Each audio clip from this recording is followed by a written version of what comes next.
ಮಹಾರಾಷ್ಟ್ರದ ಪಶ್ಚಿಮ ಘಟ್ಟ ಪ್ರದೇಶದಲ್ಲಿ ಮಳೆ ಅಬ್ಬರಿಸ್ತಾ ಇದೆ. ನಿರಂತರ ಮಳೆಗೆ ಹಿರಣ್ಯಕೇಶಿ ನದಿ ಕೂಡ ಉಕ್ಕಿ ಹರಿತಾ ಇದೆ. ಕೇವಲ 5 ದಿನದಲ್ಲಿ ಹಿರಣ್ಯಕೇಶಿ ನದಿಯ ಒಡಲಿನಲ್ಲಿ ಇನ್ಫ್ಲೋ ಜಾಸ್ತಿ ಆಗಿದೆ, 10 ಅಡಿ ಏರಿದೆ. ಹಿರಣ್ಯಕೇಶಿ ನದಿ ತೀರದ ಗಂಗಾಮಾತಾ ದೇವಸ್ಥಾನ ಕೂಡ ಜಲಾವೃತವಾಗಿದೆ. ಸುಪ್ರಸಿದ್ಧ ಹೊಳೆಮ್ಮ ದೇವಸ್ಥಾನಕ್ಕೂ ಕೂಡ ನೀರು ನುಗ್ಗುವಂತಹ ಆತಂಕ ಭಕ್ತಾದಿಗಳಿಗಿದೆ. ಬಟ್ ಇನ್ನೂ ಹೀಗೆ ಒಂದು 15 ದಿವಸ ಮಳೆ ಬರಲಿ ಅಂತ ರೈತರು ಪ್ರಾರ್ಥಿಸ್ತಾ ಇದ್ದಾರೆ. ಜೂನ್ ತಿಂಗಳಲ್ಲಿ ಮಳೆ ಕೈ ಕೊಡ್ತು, ಡ್ರೈ ಮಂತ್ ಅಂತ ನಾವು ಜೂನ್ ತಿಂಗಳನ್ನು ಕರಿಬೇಕಾಯ್ತಲ್ಲ, ಅದೇ ಆಶ್ಚರ್ಯ. ಜುಲೈನಲ್ಲಿ ಕೈ ಹಿಡಿತಾ ಇದೆ. ಮಹಾರಾಷ್ಟ್ರದ ಮಳೆ ಯಾವಾಗಲೂ ಕೂಡ ಕರ್ನಾಟಕದ ಬೆಳಗಾವಿ ಭಾಗ, ಕಲ್ಯಾಣ ಕರ್ನಾಟಕ ಭಾಗಕ್ಕೆ ವರ. ನೀರಿನ ರಭಸವನ್ನು ನೀವು ನೋಡ್ತಾ ಇದ್ದೀರಾ. ಲೋ ಲೈಯಿಂಗ್ ಏರಿಯಾದಲ್ಲಿರುವ ಬ್ರಿಡ್ಜ್ ಕಮ್ ಬ್ಯಾರೇಜ್ಗಳು ಕೂಡ ಮುಳುಗಿದೆ. ಹೀಗಾಗಿ ರಸ್ತೆ ಸಂಪರ್ಕ ಸಾಧ್ಯ ಆಗ್ತಿಲ್ಲ. ಡೀಟೇಲ್ಸ್ ಕೊಡ್ತಾರೆ ಚೇತನ್ ನೇರ ಸಂಪರ್ಕದಲ್ಲಿ. ಚೇತನ್, ಇಲ್ಲಿ ತನಕ ಯಾವ ಪ್ರಮಾಣದಲ್ಲಿ ಮಳೆ ಆಗಿದೆ, ಈಗ ಹೇಗಿದೆ ಪರಿಸ್ಥಿತಿ, ಎಲ್ಲಾದರೂ ಸಮಸ್ಯೆಗಳಾಗಿದ್ರ ಬಗ್ಗೆ ಮಾಹಿತಿಗಳು ಸಿಗ್ತಾ ಇದೆಯಾ ಚೇತನ್? ಮಮತಾ, ಖಂಡಿತವಾಗಿ ಕೂಡ ಮಹಾರಾಷ್ಟ್ರದ ಪಶ್ಚಿಮ ಘಟ್ಟ ಪ್ರದೇಶ ಹಾಗೂ ಬೆಳಗಾವಿ ಜಿಲ್ಲೆಯಲ್ಲಿ ಕಳೆದ ದಿನಗಳಿಂದ ನಿರಂತರವಾಗಿ ಮಳೆ ಸುರಿಯುತ್ತದೆ. ಹೀಗಾಗಿ ಸಾಕಷ್ಟು ಅವಾಂತರಗಳು ಒಂದು ಕಡೆ ಸೃಷ್ಟಿಯಾದರೆ ಮತ್ತೊಂದು ಕಡೆ ನದಿ ತೀರದ ದೇವಸ್ಥಾನಗಳೇನಿದ್ದಾವೆ, ದೇವಸ್ಥಾನಗಳು ಜಲಾವೃತವಾಗಿರುವಂಥದ್ದು.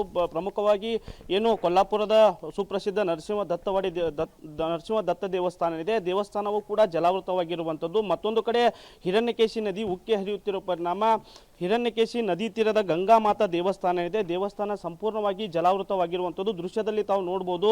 ಏನು ಹಿರಣ್ಯಕೇಶಿ ನದಿಯ ಪಕ್ಕದಲ್ಲಿ ಈ ದೇವಸ್ಥಾನ ಇದೆ. ಈ ದೇವಸ್ಥಾನಕ್ಕೆ ಉಪ್ಪಿನಿಂದ ಸ್ನಾನ ಮಾಡಿದರೆ ಯಾವುದೇ ರೀತಿಯ ಚರ್ಮ ರೋಗ ನಿವಾರಣೆ ಆಗುತ್ತೆ ಅನ್ನೋ ನಂಬಿಕೆ ಭಕ್ತರಲ್ಲಿದೆ. ಹೀಗಾಗಿ ಸಾಕಷ್ಟು ಭಕ್ತರು ಇಲ್ಲಿ ಆಗಮಿಸಿ ಏನು ಸ್ನಾನ ಮಾಡಿ ಪುನೀತರಾಗ್ತಾ ಇದ್ರು. ಆದರೆ ಸದ್ಯ ನದಿ ಉಕ್ಕಿ ಹರಿಯುತ್ತಿರೋ ಪರಿಣಾಮ ನದಿ ತೀರದಲ್ಲೇ ಭಕ್ತರು ದೇವಿಗೆ ನಮಸ್ಕಾರ ಮಾಡಿ ತೆರಳ್ತಾ ಇರುವಂಥದ್ದು.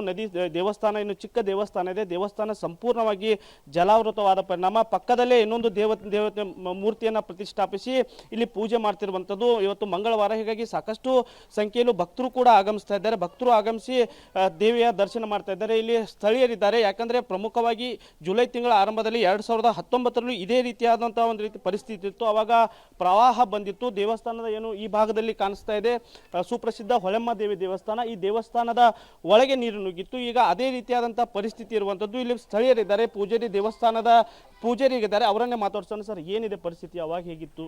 2019, 2022 ನೀರು ಬಂದಿತ್ತು, 10 ಅಡಿ ಇರಿತ್ತು. ಈಗೇನಿದೆ ಸರ್? 2019ರಲ್ಲಿ ಇದು ಬೆಳಗಾವಿ ಜಿಲ್ಲೆ ಹುಕ್ಕೇರಿ ತಾಲೂಕಿನ ಕ್ಷೇತ್ರ ಹೊಳೆಮ್ಮ ದೇವಸ್ಥಾನದಲ್ಲಿ ಹಿರಣ್ಯಕೇಶಿ ನದಿಯಲ್ಲಿ ಈ ನದಿ ಅವಾಗ ನಮಗೇನಾತ್ರಿ, ಸುಮಾರು 3 ದಿವಸ ಕಂಟಿನ್ಯೂ ಮಳೆ ಬತ್ತು.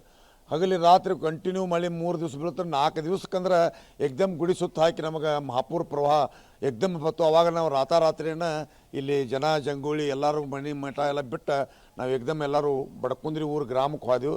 ಅದೇ ರೀತಿ 2021ರಾಗ ಸಹ ಅದೇ ರೀತಿ 3 ದಿನ ಕಂಟಿನ್ಯೂ ಮಳೆ ಬೀಳೋದ್ರಿಂದ ಎಕ್ದಮ್ ಮಹಾಪೂರ್ ಬಂತು.